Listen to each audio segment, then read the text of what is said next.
Hey guys! So we are in quarantine still, but it's date night. So that means that we are in a truck by ourselves with takeout food, and we're enjoying the peace and quiet, some conversation. Caferio. Yum. And luckily we found a beautiful spot to park with a beautiful view. And because we're in a quiet truck, we are going to record a video with some of the things that we've been talking about on our date night tonight, in case it's helpful for any of you guys out there. We wanted to share with you today some of the best tips that we've received about parenting. So when we had young kids, we'd heard a lot of stories from other people about how difficult it is to parent teenagers. We were really loving our young kids, but we were worried that this wasn't going to last into the teenage years. So I was at graduate school, and we attended this event where we were able to talk to members of the National Advisory Committee, and we ran into this one couple that really changed our perspective on parenting teenagers. They were an energetic couple, probably in their 50s. So they had 5 kids, all pretty close together in age, 2 sets of twins. So when I heard they'd had 5 kids that would have been teenagers at the same time, I asked him, I said, whoa, that must have been challenging. And the guy looked at us and he said, it was amazing. And of course, that really surprised us because we hadn't heard anybody say something like that about having teenagers. So we asked him, wow, so what was the secret? How did this happen? Yeah, and he gave the credit to his wife. He said that she was just amazing at communicating with their teenagers. She would go in, after school or at night and just sit on their bed and just chat. And she knew all kinds of things about their lives. She knew their friends, who they liked. They got into things that they struggled with, and they just had a great, trusting relationship with her. So based on this and tips that we've received from other parents who we think their teenage kids thought they were amazing, we wanted to share with you some of the best tips that we've heard. The first one is that you have to communicate with your kids a lot. One parent described it like this. They said it's kind of like the layers of an onion. On the outer layer, you have all the day-to-day issues, problems going on, all that surface level stuff. The middle layer gets deeper into what's happening. What are the things that are keeping them up at night? What are they working on? What are they struggling with currently? And then the inner core is their innermost dreams, desires, fears. And the point of this onion is that it takes time to get down into those middle layers. And what often happens with parenting is if you don't have a lot of time, you're going to prioritize what are all the issues going on. Are they getting bad grades? Are there relationship issues in the family that they're causing?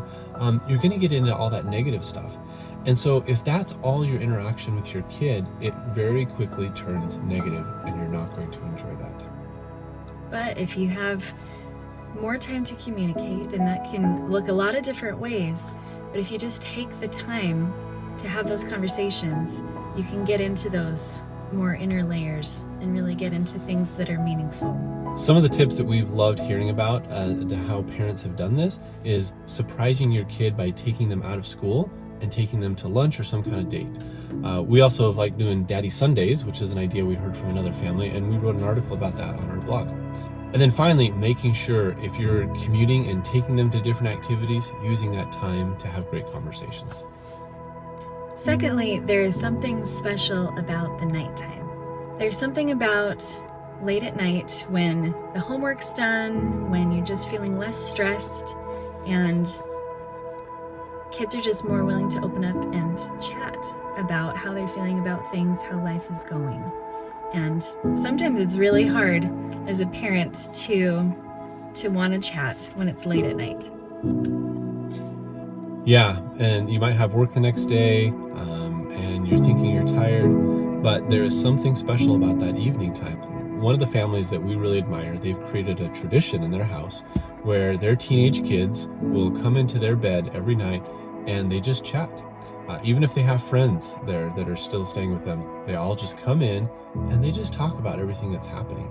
And it's created a great environment for them every evening to hear how things are going and have great communication. So we really think that if you can prioritize that time and make it happen, you won't regret it. Now, we will caveat this isn't a great time to go over contentious topics because you're tired and it's not going to be well. But this is a great time to just open up and share feelings. Another tip that we have is it's so important to be a good listener. As adults, we've been through a lot of life experiences. We've learned a lot of things, and it's very tempting to just jump in with the answer or tell them what they need to do or solve the problem for them. But that's really not helpful. Yeah. And so a lot of times we talk about teenagers needing to gain trust of their parents, but the truth is parents also need to gain trust of their teenagers. And one of the best ways to do that is listen. Everybody loves feeling like they're understood and that people have listened to them. And we found that our kids appreciate it so much when we'll take the time and actually listen to what they have to say. In a similar vein, you have to focus on teaching. Now this takes time. And just like maybe the reasons that sometimes you don't want to listen are the same ones you don't want to teach. You already know the answer. You want to just give it to them. But it's easy to forget as an adult how much learning it took for you to get to where you understand the things that you do. Life can be hard. There's a lot of challenges out there. And one of the best things you can do is take the time to teach them the principles, the reasons, the data, whatever it may be that's helping to inform your judgment so that they can make a good choice themselves. Rather than making good choices because they're told to. Yeah. Because you're telling them what to do. And the last tip we have is don't be afraid to share your own struggles. This is something that we've struggled with a lot, and we're so grateful for some of the parents that helped us see this differently. Sometimes as a parent, it can feel like you're supposed to be the one that knows everything, you're setting the good example, you're showing how you make good choices, all of these things. But those same things can make you feel out of reach to your kids. And like you can't understand their challenges because you didn't have to deal with those same things when you were their age. So being able to share your struggles that you've had in your life makes you more human, more relatable, and builds trust. Yeah, so these are our tips. We hope you guys have enjoyed it and that you find it helpful. Would love it if you leave in the comments below what are some of the best parenting tips that you've had, especially as it relates to older kids.